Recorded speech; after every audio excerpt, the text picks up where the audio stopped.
انسان کا گناہ کرنا اور پھر اس پر توبہ کرنا اور پھر گناہ کرنا اور پھر اس گناہ پر توبہ کرنا، تو یہ معمول کس حد تک چل سکتا ہے؟ اس میں حضرت امام حسن بصری رحمۃ اللہ تعالی علیہ، آپ سے ایک بار سوال کیا گیا، آپ سے پوچھا گیا کہ لوگ گناہ کرتے ہیں پھر توبہ کرتے ہیں، لوگ پھر گناہ کرتے ہیں پھر توبہ کرتے ہیں، تو ہمیں ان لوگوں کو تو پھر اس سے شرم کرنی چاہیے کہ یہ کس منہ سے پھر اپنے مالک سے توبہ کرتے ہیں جی۔ تو کسی شخص نے یہ بات حضرت امام حسن بصری جو کئی جلیل القدر صحابہ کے شاگرد تھے ان سے پوچھا، تو انہوں نے فرمایا کہ شیطان بھی یہی چاہتا ہے جو آپ چاہ رہے ہیں نا،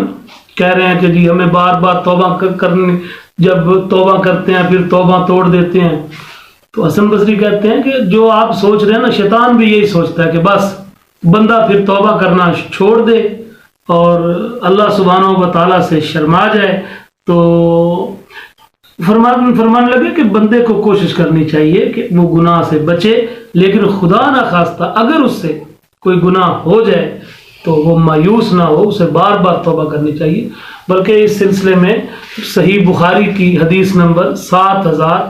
7507 بڑی اہم ہے، جو حضرت ابو ہریرہ رضی اللہ تعالیٰ عنہ سے مروی ہے کہ رسول اللہ صلی اللہ علیہ وآلہ وسلم نے ارشاد فرمایا کہ جب کوئی بندہ گناہ کرتا ہے اور اس کے بعد توبہ کرتا ہے تو خداوند متعال اللہ سبحانہ و تعالی فرماتے ہیں کہ کیا میرا بندہ جانتا ہے کہ میرا رب ایسی ہستی ہے جو میرے گناہوں کو معاف بھی کر سکتا ہے اور میرے گناہوں پر میرا مواخذہ بھی کر سکتا ہے، تو میں نے اپنے بندے کو معاف کر دیا۔ چند دنوں تک جب تک اللہ چاہتا ہے وہ اس گناہ سے بچتا رہتا ہے، اور اس کے بعد وہ پھر گناہ کرتا ہے تو پھر اللہ کی بارگاہ میں توبہ کرتا ہے، تو خداوند متعال فرماتے ہیں کہ میرا بندہ اس بات کو جانتا ہے کہ میں اس کا پروردگار ہوں، میں اس کے گناہوں کو معاف بھی کر سکتا ہوں اور اس کا مواخذہ بھی کر سکتا ہوں، تو دیکھو اس نے پھر میری بارگاہ میں، میری جناب میں اس نے پناہ لیا تو میں نے اس کو پھر معاف کر دیا۔ فرمایا وہ اسی طرح اپنے معاملات جو ہیں وہ توبہ کرتا رہتا ہے، لیکن اس حدیث میں یہ بات آپ کے ملحوظ خاطر رہنی چاہیے جی کہ اس حدیث میں بار بار توبہ کرنا اور بار بار پھر توبہ توڑ دینا، اس حدیث میں گناہ پر تحریص نہیں ہے کہ اس میں گناہ پر بندے کو ایک شوق دلایا گیا کہ وہ بار بار توبہ کرے اور بار بار توڑے۔ یہ تو اللہ سبحانہ و تعالیٰ کے ساتھ ایک تلاؤب ہے، یہ تو اللہ تعالیٰ کی توبہ کا ایک مذاق ہے۔ بلکہ اس حدیث سے جو بات واضح ہوتی ہے وہ یہ ہے کہ ایک انسان کو پوری کوشش کرنے کے باوجود اگر پھر بھی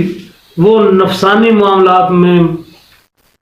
مغلوب ہو جائے تو اسے اللہ کی رحمت کا در نہیں چھوڑنا چاہیے، اسے پھر بھی اپنے مالک کے دامن رحمت میں پناہ لینی چاہیے، کیونکہ اس کے دامن رحمت کے سوا وہ بیچارہ کہاں پناہ لے گا، اور پناہ اور کہاں مل بھی سکتی ہے۔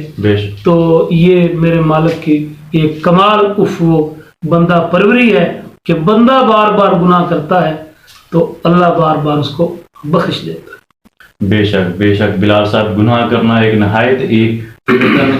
گندا اور غلیظ کام ہے۔ اللہ تعالی ہم سب کو برے کاموں سے بچنے کی توفیق دے، آمین آمین۔ بلال صاحب، انسان اس دنیا میں رہ کر اس دنیا کے لیے بہت کچھ کرتا ہے،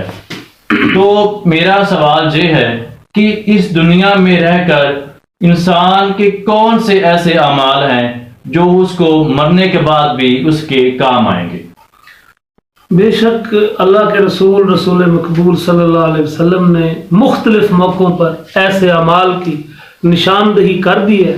کہ جو اعمال انسان اگر اس دنیا میں کر دے اور کر کے جائے تو وہ اس دنیا کے بعد جب اگلی دنیا میں منتقل ہو جاتا ہے تو دنیا میں کیے گئے کام اس کو اگلی دنیا میں بھی راحت پہنچاتے ہیں، اجر پہنچاتے ہیں، ثواب پہنچاتے ہیں۔ وقتاً فوقتاً آپ نے مختلف مقامات پر ان کی وضاحت فرمائی۔ صحیح مسلم میں ایک حدیث ہے، رسول اللہ صلی اللہ علیہ وسلم نے فرمایا جب انسان مر جاتا ہے تو اس کے اعمال ختم ہو جاتے ہیں، اس کے اعمال منقطع ہو جاتے ہیں، اس کے اعمال کا سلسلہ رجسٹر بند ہو جاتا ہے. لیکن 3 چیزیں ایسی ہیں کہ جو اس کو مرنے کے بعد بھی فائدہ پہنچاتی رہتی ہیں. اس میں ایک چیز تو آپ نے یہ ذکر فرمائی کہ وہ نیک اولاد جو مرنے کے بعد اس کے لیے دعا کرے.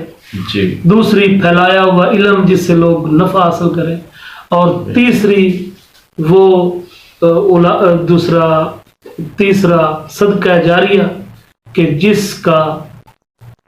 صدقہ جاریہ کو وہ اپنی زندگی میں کر کے جائے اور لوگ اس سے فائدہ اٹھائیں. تو یہ بھی اسی طرح سنن ابن ماجہ میں حضرت ابو ہریرہ رضی اللہ تعالیٰ عنہ سے روایت ہے، حدیث نمبر 242 میں اللہ کے رسول علیہ السلام نے ارشاد فرمایا کہ بندے کو آپ نے 7 چیزوں کا ذکر فرمایا کہ بندے کو یہ 7 چیزیں مرنے کے بعد فائدہ پہنچاتی ہیں. اس میں فرمایا کہ پھیلایا ہوا علم ہے، پھر فرمایا بنائی ہوئی مسجد ہے، پھر فرمایا مسافر خانہ بنا کر گیا ہے وہ ہے، پھر فرمایا اگر وہ قرآن چھوڑ کر گیا ہے جو بعد میں کسی کو وراثت میں مل گیا اور وہ پڑھتا یہ ہے، پھر کوئی نہر جاری کر گیا، پھر کوئی نیک اولاد چھوڑ گیا. میں یہ 6-7 باتیں جو آپ نے ارشاد فرمائی صحیح سنن ابن ماجہ میں، میں یہ چیزیں مرنے کے بعد اس کے کام آئیں گی.